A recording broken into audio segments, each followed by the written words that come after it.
જવાબ ચડી ગયો ને. કોઈને પિચકારી મારતો જોયો તો? આપણે ત્યાં તો હોસ્પિટલમાં પિચકારી મારે.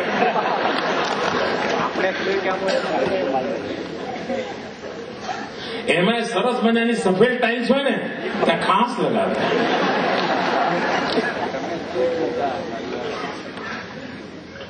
આપણને નથી લાગતું મિત્રો કે આપણે એક સમાજ તરીકે, એક નાગરિક તરીકે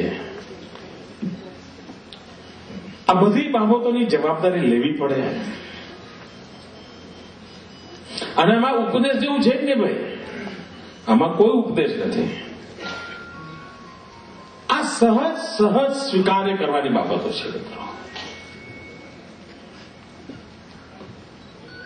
આપણા સમાજમાં કેટલીક બાબતો એવી વિચિત્ર છે મિત્રો. કોઈ ભાઈ આખી જિંદગી બીડી ના પીધી હોય તો કોઈ નોંધે ના લે, કોઈ ઓળખાણ ના કરાવે કે ભાઈ મારા જયનારાયણભાઈ વ્યાસ જીવનમાં ક્યારેય બીડી પીધી નથી, એવું કોઈ કહે છે ના. પણ માનો કે 20 વર્ષ સુધી રોજ ચેઇન સ્મોક કરવાની ભાઈ છોડી હોય તો 20 વર્ષ સુધી પીતા હતા, હવે છોડી દીધું 20 વર્ષ. એટલે ભાઈ જે પીતો નથી એની જય જયકાર કરવાનું. મિત્રો આ સમાજ જીવનમાં આ બધા પરિવર્તન આવશ્યક છે. જે લોકો સારું કરે છે, જે લોકો સારું કરવાની મથામણ કરે છે, જે લોકો આરોગ્યને પોષક અને પૂરક એવી જિંદગી જીવવા માટેનો પ્રયાસ કરે છે, જેમણે પોતાના ઘરની બહાર ક્યારેય કચરો નાખ્યો નથી, એવા બધા લોકોની તરફ સહજ આદરનો ભાવ આપણે કેળવવાની ટેવ પાડવી પડશે, તો આપોઆપ બીજાને થશે.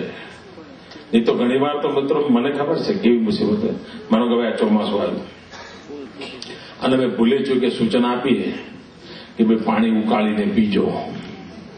પતી ગયું સાહેબ, અમારો વારો નીકળી જાય. મુખ્યમંત્રી લોકોને કહે છે કે પાણી ઉકાળીને પીજો, પરંતુ ગેસના બાટલાના ભાવ કેટલા વધી ગયા છે. अरे भाई बलपोर चीजों पाप 12 बात है. ચોખ્ખું આવે સાહેબ. ભાઈ પાણી ઉકાળીને પીવાનું હોય. હવે એટલું હું કહું તો કે ગુનો છે મારો ભાઈ. સર્વજન હિતાય સર્વજન સુખાય.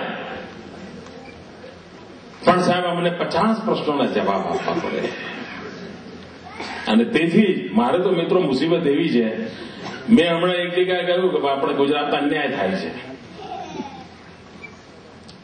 મીડિયાના મિત્રો જાગી ગયા બધા. તો મારા કોંગ્રેસના લોકોએ દિલ્હીમાં પ્રેસ કોન્ફરન્સ કરી. કોંગ્રેસના મિત્રોએ પ્રેસ કોન્ફરન્સ કરી અને એમણે કહ્યું, हमारे कांग्रेस के मित्रों ने कहा है कि मोदी पर राष्ट्रद्रोह का मुकदमा चलाया जाएगा.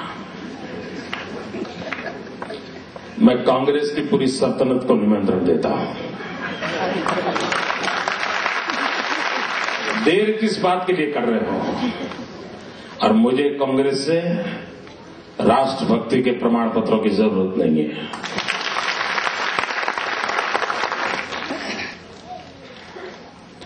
जो लोग अफजल गुरु को फांसी के तख्त पर नहीं चढ़ा पाते हैं, वो मुझ पर राष्ट्रद्रोह का मुकदमा चला पाएंगे.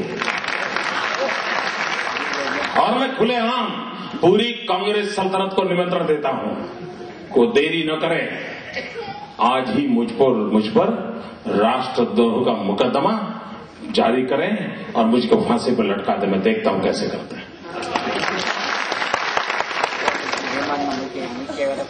મિત્રો, જે પ્રકારની આ લોકોની ટેવ છે, કોઈ પણ સારા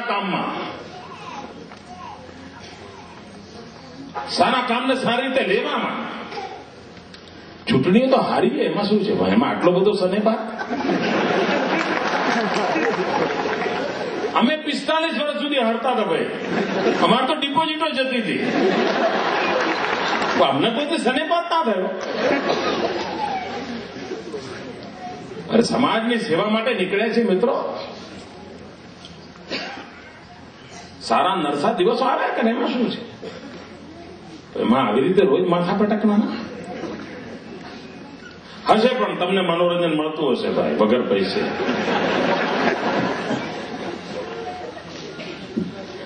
તો સુરતવાસીઓ અને દક્ષિણ ગુજરાતના સૌ આગેવાનો આ 108ની સેવાનો સદુપયોગ થાય અમારો આગ્રહ છે મિત્રો. એનો સદુપયોગ થાય. એ સહજ વાર તહેવારે મસ્તો કોલ કરીને લોકોને હેરાન કરવાની ચીજ ન બની જાય. એક નાગરિક તરીકે તો જ આ વ્યવસ્થાઓ વિકસાવવાનો આનંદ આવશે મિત્રો. વ્યવસ્થાઓ વિકસાવવાનો આનંદ આવશે. અને આ સમાજ ધર્મ અને મિત્રો આ બધું ગુજરાતે કરવું જ પડશે. આપણે રાહ ન જોઈ શકીએ કે ભાઈ દિલ્હીવાળા કેમ કરવાનું હોય. ત્યાં તો બધું હમણાં ભઠ્ઠો જ બેસી ગયો છે. એમ પડે એમ નથી મિત્રો. આપણે આપણા ગુજરાતને સાચવી લઈએ, એને પ્રગતિની રાહ પર ઓર તેજીથી ચલાવીએ. કોઈ પણ પ્રકારના વિલંબ વગર આગળ વધવું છે મિત્રો. અને જીવનના પ્રત્યેક ક્ષેત્રમાં સામાન્યમાં સામાન્ય માનવીની સુખ સુવિધા એને કેન્દ્રમાં રાખીને વિકાસની યાત્રા ચલાવી છે. ફરી એકવાર હું રાજ્યના આરોગ્ય વિભાગને, એનું નેતૃત્વ સંભાળતા જયનારાયણભાઈ વ્યાસને, પરબતભાઈને ખૂબ ખૂબ શુભેચ્છાઓ આપું છું, અભિનંદન આપું છું.